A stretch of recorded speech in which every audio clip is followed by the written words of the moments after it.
አንድ ሰው ትሬን ውስጥ ቁጭ ብሎ ባቡር ውስጥ ቁጭ ብሎ መጽሐፍ ያነባል። መጽሐፍ እያነበበ አንድ ሌላ ሰው 3 ልጆቹን ይዞ ገባ ባቡር ውስጥ።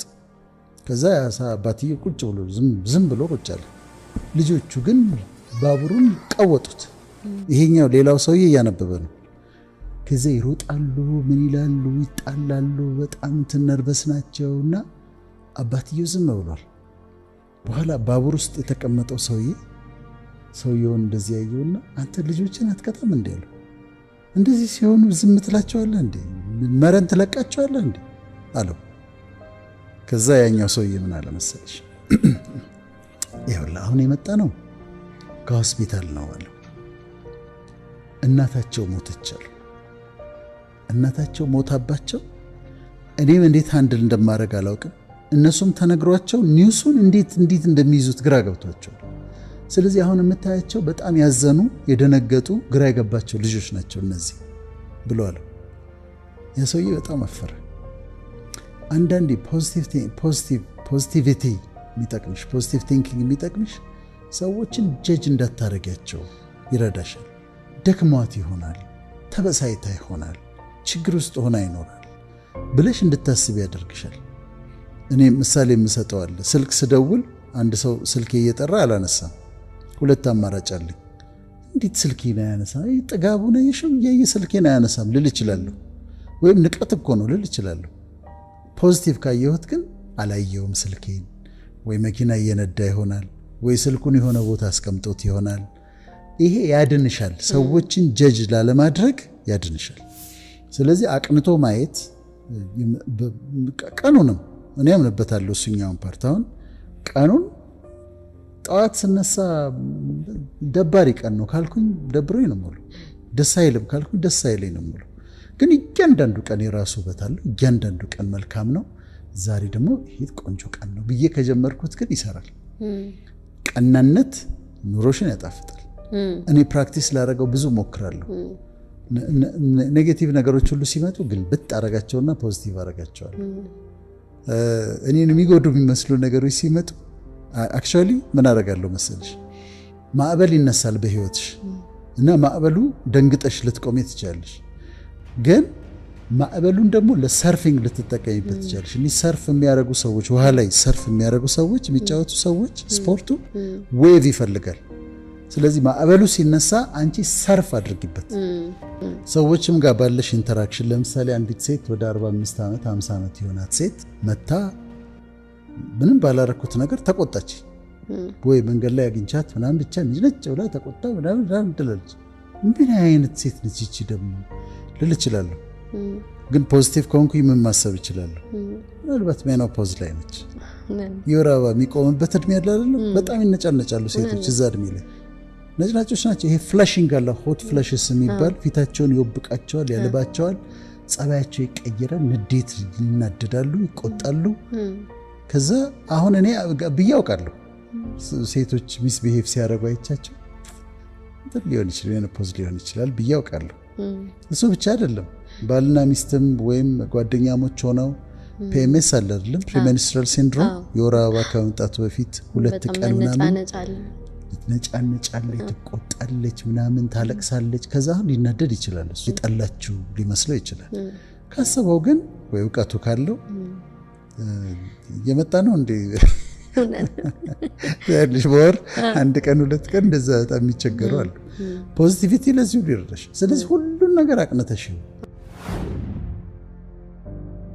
ንጽህና፣ ፒዩሪቲ፣ ንጽህና የተለያየ ነው። አንደኛ ፊዚካሊ ፒዩር መሆን፣ ንጹህ መሆን። እኔ ጠዋት ተነስቼ መጀመሪያ የማደርገው ነገር ቀዝቃዛ ውሃ ውስጥ ነው የምገባው። ኤቭሪ ሲንግል ዴይ ጠዋት በቀዝቃዛ ሻወር ወዳለሁ። ተነስቼ አንዳንድ ሰው ያስደነግጣል ቀዝቃዛ ውሃ። እኔ ቀዝቃዛ ሻወር በጣም ነው የሚጠቅመኝ፣ በጣም ነው የምወደው እና ጠዋት ተነስቼ ቀዝቃዛ ሻወር ውስጥ ነው የምገባው እና ራስሽን ንጹህ አድርጎ መያዝ፣ ውሃ መሽተት፣ በቃ ፒዩር ንጹህ መሆን ለወጣቶችም ይጠቅማል። ይሄ ንጹህ መሆን በተቻለ መጠን ንጹህ መሆን፣ ከተቻለ ደግሞ ከዛም አልፎ ጥሩ መሽተትም ደግሞ አይጎዳም። ስለዚህ ንጹህ መሆን። እኔ ላለው ሊፍት ውስጥ ሴቶች ካሉ ደስ ይሉኛል። ምን እንደሚያደርጉ አላውቅም፣ ግን የሆነች ነገር አምጥተው እንትን ቆንጆ ሽታ ያመጡ ወይ ሎሽን አለቻቸው ወይ ምናምን አለቻቸው ብቻ ቆንጆ ቆንጆ ይሸታል። ደስ ይለኛል ሊፍቶች ሴቶች ሲሆኑ የሆነች ነገር አምጥተው ቆንጆ ሽታ ያመጣሉ ወይ ከቦርሳቸው ምናምን ወይ ስፕሬ ነገር ትኖራቸዋለች እና እሱ ነው። ስለዚህ ፊዚካሊ ሁሌ ፒውር መሆን ንጹህ መሆን ፒውሪቲ ይጠቅማል። ሜንታሊ አለማስቀመጥ ደጋግመን ቂም ይሁን ጥላቻ ይሁን የሚያቆሽሹ አእምሮአችንን የሚይዙ ነገሮችን ማስወገድ፣ ክሪስታል እንዲሆን አእምሮሽ ንጹህ እንዲሆን መስራት። በመንፈሳዊ ህይወትሽም ከፈጣሪ ጋር ከእግዚአብሔር ጋር ባለሽ ግንኙነት ንጹህ ለመሆን መሞከር በጣም አስፈላጊ ነው። አዋዋላችን በንጽህና ከሆነ ኮንፊደንስ ይሰጥሻል፣ በጣም ኮንፊደንስ ይሰጥሻል።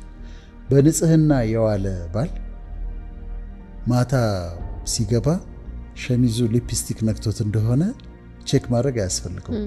በንጽህና ነው የዋለ። የሚደናበረው የት እንደዋለ የሚያውቀው ነው። እንዲህ ነክቶብኝ ይሆን ታወቅብኝ ይሆን ሸሚዜ ምናምን ነክቶት ይሆን ብሎ የሚፈራው በንጽህና ያልዋለው ነው። ነፃ ምን ያስፈራኛል? ወይም ደግሞ ስልኬን አንቺ ጋር ረስቼው ሄዳለሁ፣ ስልኬን ረሳሁት ልበል፣ ፓስወርድ የለውም። ከዛ በኋላ አንቺ ይዘሽው ሄድሽ። እሺ አንቺ አታረጊ፣ በሌላ ሰው ምሳሌ እናድርግ። ከዛ ያ ሰው የረሳሁትን ስልኬን መጎርጎር ጀመረ። ምንም አልፈራም። ለምን? የተጻጻፍኳቸው ነውረኛ የሆኑ ቴክስቶች የሉም ስልኬ ላይ፣ ያየኋቸው ነውረኛ የሆኑ ቪዲዮዎች የሉም ስልኬ ላይ። ስለዚህ ስልኬ ቢፈተሽ ንጽህና ፒዩሪቲ ለዚህ ይጠቅምሻል። ኮንፊደንስ እንድትኖር ያደርጋል። ህይወት ያጣፍጣል። ልግስና የግድ ገንዘብ ብቻ መስጠት አይደለም፣ ደግነት ነው፣ አቲቲዩድ ነው። ጊዜ መስጠት ልግስና ነው። ሰዎች ጊዜ ሲፈልጉ ጊዜ ትሰጫቸዋለሽ፣ ታደንቂያቸዋለሽ፣ ኮምፕሊመንት ታደርጊያለሽ። እሱም ደግነት ነው። ማድነቅ በጣም ነው ደግሞ ዛሬ አምሮብሻል ማለት፣ ጎበዝ የሰሩትን ሰዎች ጥሩ መስራታቸው ማድነቅ። ከዛ ደግሞ ያለሽን ማካፈል።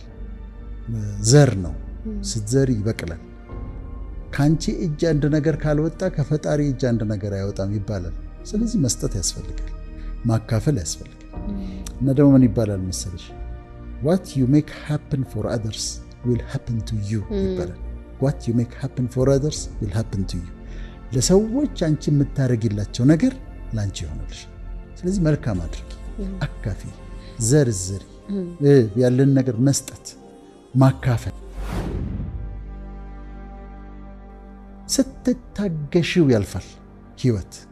ታገሻቸው፣ አሳልፊያቸው፣ ይለፉ፣ ያልፋሉ። ጊዜ ከሰጠሽው በጣም ከባድ ጊዜ ያልሽው ነገር ያልፋል። መንገድ ላይ ሊጣላሽ የሚፈልግ ሰው ይኖራል። ከዛስ እለፊው። እኔ አሁን እንደዛ አደርጋለሁ። ዝም ብሎ መንገድ ላይ ድራይቨሮቹ ምናምን ተናደው ሊሉ ይችላሉ። ዝም ብለሽ ማለፍ፣ መታገስ። አሁንም አንድ ባቡር ውስጥ አንዲት ሴት ተቀምጣለች እና ከግራና ከቀኝ ሁለት ሰዎች ተቀምጠው በጣም ተጭነዋታል፣ አስጨንቀዋታል። ዝም ብላ ቁጭ አለች ታግሳ። የምትደርስበት ቦታ ደረሰችና ስትወርድ ሌላ ሰው ያያት ስለነበር ለምን እንዴት ታገሻቸው እንደዛ ተጭነውሽ ከግራና ከቀኝ አሉት። የምንሄድበት መንገድ አጭር እንደነበር አውቅ ነበር፣ ብቻ ፊው ሚኒትስ ነው። ስለዚህ ለምን እጣልሃለሁ? አመት ወርድ የለ እንዲያው አንድ ሰው ያጋጠመሽ ሊጣላሽ ይፈልጋል። ትንሽ ጊዜ አይደል ከሱ ጋር የቆየሁት፣ ያልፋል። ታዩ፣ ታግሰሽ ለፊ። እኔ ላለሁ ብዙ ጊዜ እስር ቤት ያሉ ሰዎችን ሄደሽ ብትጠይቂያቸው 24 ዓመት ተፈርዶባቸው ያሉ ሰዎችን ሄደሽ ብትጠይቂያቸው እንዴት ተናድጄ ነበር፣ የሆነ ሰውዬ ተናድጄ ነበር፣ መታውት፣ ወደቀ፣ ጭንቅላቱን ደም ውስጡ ፈሰሰ፣ ሞተ ይልሻል። 24 ዓመት ተፈረደብኝ ይልሻል። 10 ደቂቃ ቢታገስስ ኖሮ ያልፎ ነበር። ስለዚህ ፔሽንስ፣ ትዕግስት ደግሞ በጣም በጣም አስፈላጊ። ነፃነት፣ ለማንም ነፃነትሽን አሳልፈሽ አትስጪ። የማንም ሰው ባሪያ አትሁኚ። ለማንም ሰው አትገዢ። ከዛ ነፃነትሽን ጠብቂ። የምትገዢው ሙስሊም ከሆንሽ ኢስላም ማለት ሰብሚሽን ማለት ነው፣ ለአላህ ተገዢ። ክርስቲያን ከሆንሽ ለእግዚአብሔር ተገዢ።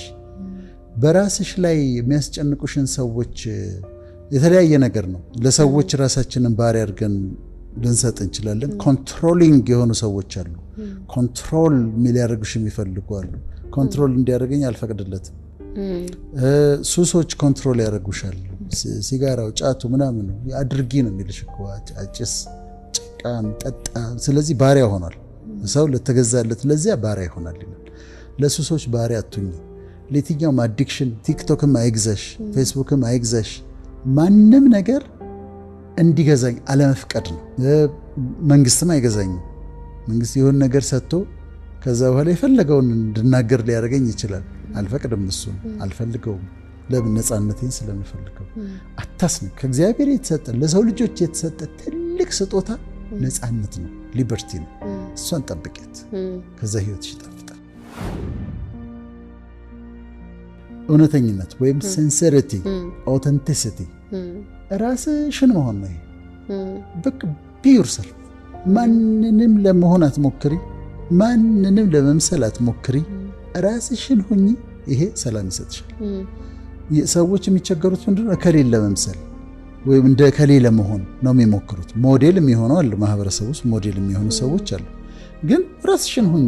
በቃ እኔ ይሄ ነኝ፣ ይሄ የተሰጠኝ ማንነት ላስበው ሞክራለሁ፣ አርመዋለሁ፣ አሳድገዋለሁ፣ አነብለታለሁ፣ ጸልይለታለሁ። እኔ ዶክተር ወዳጄነ ነኝ፣ ሌላ ማንንም መሆን አልፈልግም። በቃ የተሰጠኝን ኑሮ የተሰጠኝን ማንነት አክብሬ ራስሽን እውነተኛ ማንነትሽን ስትሆኝ ፕሪቴንድ አታረጊም፣ አታስመስይም። በቃ ዳትስ ሚ። ኢምፕሩቭመንት ይፈልጋል፣ አርመዋለሁ። መታረም ያስፈልገዋል፣ አርመዋለሁ። መስተካከል አለበት፣ አስተካክለዋለሁ። አስተያየት እቀበላለሁ፣ ግን ሌላ ሰው ግን ለመሆን አልሞክርም። ስለዚህ እውነተኛነት ፕሪቴንድ አለማድረግ፣ አለማስመሰል በጣም አስፈላጊ። እኔ አንዳንዴ ሰዎች ያው ትህትናው አለ አይደል? ግን ደግሞ አንዳንዴ ሐሳቤ እናገራለሁ እና በጣም ሊገረሙ ይችላሉ በግልጽነት። ደስ ካላለኝ ይሄ በጣም ደስ አይልም ይላል። እንደዛ እላለሁ። በጥሩ ካልሆነ በጣም በጨዋነት ግን አላስመስልም፣ ፕሪቴንድ አላደርግም። ደስ አይለኝ ደስ እንዳለው ሰው ምናምን አልሞክርም። ይሄኛው እኛ ሆን ብለን የምናመጣው አይደለም። ፈቃደኞች እንሆናለን። ላይፍ ወደድሽም ጠላሽም ያበስልሻል። ቻሌንጆች ይለውጣሉ። በዘመናት ባህሪ ሲለወጥ ታየዋለሽ። ልክ ያገባሻል ህይወት። እኔ እላለሁ መጽሐፍ ማንበብ ጥሩ ነው፣ ይጠቅማል በጣም። ትምህርት መማር ይጠቅማል፣ በጣም ጥሩ ነው። ግን የሚያበስልሽ ግን ህይወት፣ በህይወትሽ የምታልፊበት ነው። ድሮ እኔ በባህሪ ምን አይነት ነበርኩ? በጣም አትንኩኝ ባይ፣ አትንኩኝ፣ ሰው ላይ አልደርስም፣ ሰው አላስከፋም፣ ግን አትንኩኝ ባይ ነበር። ነጭናጫ ከነኩኝ ነጭናጫ ነበር። ህይወት ልክ ያገባል። ከዛ ትበስያለሽ፣ ማቹር ታደርጊያለሽ። በብስለት ደግሞ መመላለስ ትኖሪያለሽ። ህይወት የራሱ ኮሌጅ አለው፣ የራሱ ዩኒቨርሲቲ አለው፣ ወደ ማቹሪቲ ከዛ ደግሞ ብስለት ደግሞ የራሱ ውበት አለው። ደስ ይላል። ማቹር የሆኑ ሰዎችን ስታይ ያለ እድሜያቸውም የበሰሉ ሰዎች አሉ። መንፈሳዊነት እንግዲህ ይኸውልሽ ስጋ፣ ነፍስ፣ መንፈስ አለ። ቦዲ አለን፣ ይሄ ፊዚካል ቦዲ አለ።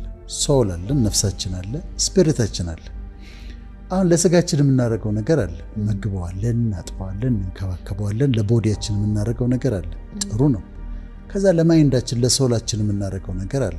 መጽሐፍ እናነባለን፣ በእውቀት እንጨምራለን፣ ኢንተርቴይንድ እንሆናለን፣ ጥሩ ነው። ብዙ ሰው ግን ዋናውን ኮምፖነንት ኢግኖር ያደርገዋል። that's your spirit ስፒሪትን ኢግኖር ያደርገዋል። ከዚህ ስፒሪት ኢግኖር ሆኖ ስጋ አምሮበት ማይንድ ጠንክሮ ስፒሪት ግን ዜሮ ይሆናል። ለስፒሪታችን ደግሞ ማሰብ አለብን። ስለዚህ ምንድነው በየሃይማኖታችን በጣም ጥሩ ግንኙነት ከፈጣሪያችን ጋር ይኖር። ክርስቲያኖች ከሆንን ከእግዚአብሔር ጋር ጥሩ ህብረት ይኖራል። ሙስሊሞች ከሆንን ከአላህ ጋር ጥሩ ግንኙነት፣ ጁዳይዝም እንከተል ከሆነ ከያህዌ ጋር ጥሩ ግንኙነት ይኖረን። ኮኔክትድ መሆን አለብሽ ከአምላክሽ ጋር። ሁል ጊዜ አብረሽ ያለሽ ምትጸልይ፣ ምታመልኪ፣ ምታመሰግኝ። ክርስቲያን ከሆነች መጽሐፍ ቅዱስ ምታነቢ፣ ሙስሊም ከሆነች ቁርአን ምታነቢ መሆን አለብሽ። እና ስፒሪቹዋል ህይወት ለኔ ይሄ ሞስት ኢምፖርታንት ነው። ሞስት ኢምፖርታንት ምክንያቱም ከተማርኳቸው ትምህርቶች፣ ካነበብኳቸው መጽሐፍቶች፣ ከህይወት ኤክስፒሪየንስ ከሁሉም ከእግዚአብሔር ጋር ያለኝ ግንኙነት ይበልጣል። ስለዚህ ሬቨረንስ የሚባለው ነገር አክብሮት ማለት ነው። እግዚአብሔርን መፍራት ሬቨረንስ የሚባለው ነገር አንድ ነገር ባረግ ያጠናግረኛል ብሎ መፍራት ሳይሆን ስትናገሪም እሱ እየሰማሽ እንደሆነ አንድ ነገር ልታረጊም ስትይ እያየሽ እንደሆነ ማወቅና በፍቅር ማክበር ነው ሪቨረንስ። ስለዚህ ለመንፈሳዊ ህይወታችን ደግሞ እኔ ያለ መንፈሳዊ ባልሆን ኖሮ በምድር ላይ መኖር የሚችል አይመስለኝም ነበር። ስፒሪቹዋል ህይወት ባይኖረኝ እግዚአብሔርን ጋር ግንኙነት ባይኖረኝ አክቹዋሊ ያመጣኝም እሱ ነው። እኔ ግራጁዌት አድርጌ ምናምን ከዛ በጣም አስጠልቶኝ ባለበት ሰዓት ነው ህይወቴ በእግዚአብሔር የተያዘው። ለእኔ ሚኒንግፉል ያደረገልኝ ህይወቴን ጣፋጭ ያደረገልኝ ከፈጣሪ ጋር ያለኝ ህብረት እና ስፒሪቹዋል ህይወታቸውን ደግሞ መንከባከብ። እኔ እንደውም አንድ የመጽሐፍ ቅዱስ እንትን ጥቅስ አለ፣ ሰው ዓለሙን ሁሉ ቢያተርፍ ነፍሱን ግን ቢያጎድል ምን ይጠቅመዋል? እና እኔ በጣም ነው ይሄ ነገር ትልቅ መመሪያ ሆነኝ። ምክንያቱም በብዙ ነገር ልናተርፍ እንችላለን። እነኛ ሁሉ ቨርቹ የቀድም የጠቀስናቸው ነገሮች በጠቅላላም ሊኖር ይችላል። ግን ከፈጣሪ ጋር ያለን ኮኔክሽን የደከመ ከሆነ እኔ በዜሮ እንደማባዛት ነው ብዬ ነው ማስበው። ስለዚህ ግዴታ ነው። it's not even a choice። ሰው ህይወቱ ኤክሰል አድርጎ በጣም አጥቆ ጥሩ አይነት ኳሊቲ ያለው ህይወት መኖር ከፈለገ ግዴታ ከአምላኩ ጋር ኮኔክሽን ሊኖረው ይገባል። ይኖራችሁ እያለን ነው።